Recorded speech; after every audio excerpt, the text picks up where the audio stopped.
Hello বন্ধুরা, চলে এসেছি আর একটা ছোট্ট মিনি ব্লগ নিয়ে। আমার মিনি ব্লগটা যদি অবশ্যই তোমাদের ভালো লেগে থাকে, চ্যানেলটাকে সাবস্ক্রাইব করে পাশে থেকো আর লাইক করো, কমেন্ট করো। এই যে দেখতে পাচ্ছ, ওই সামনের বাড়িতে ওখানে হচ্ছে আজকে কৌশিকী অমাবস্যা উপলক্ষে মায়ের পুজো। আর রিকের বাবা কিন্তু ওখানে উপোস করেছে, ওই বাড়িতে পুজো করবো, অঞ্জলি দিবে।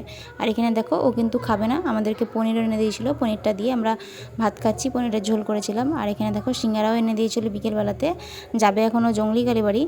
আর এই যে তারপরে জঙ্গলি কালীবাড়ি থেকে এনে দিয়েছিল পাপড়ি চাট আর হচ্ছে ওই গজা, আর তারপরে এনে দিয়েছিল মায়ের ভোগ। এই ভোগটা একটু খেলাম আর ওগুলোও খেলাম। তারপরে পেটটা কিন্তু একদম টইটুম্বুর হয়ে ভর্তি ছিল, প্রসাদ খেতে যাওয়ার একদমই ইচ্ছা করছিল না, কিন্তু সামনের বাড়ি যেতেই হবে। তারপরে এই যে দেখো, তালা টালা মেরে বেরিয়ে পড়লাম প্রসাদ খেতে যাওয়ার জন্য। আর দেখো বাড়িটাকে কি সুন্দর করে সাজিয়েছে। মায়ের দর্শন করতে অবশ্যই যেতাম, কিন্তু খেতে যেতে ইচ্ছা করছিল না। কিন্তু যতই হোক, খেতে একটু না বসলে পরে রাগ করবে, মানে রাগ করবে বলতে হয়তো ভাববে যে খেতে গেলাম না, খেতে বসলাম না, সেই কারণে।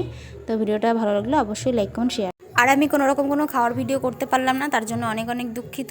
কিছু কি করব, সামনের বাড়িতে লজ্জা লাগছিল, কিছু মনে করো না তোমরা। টাটা।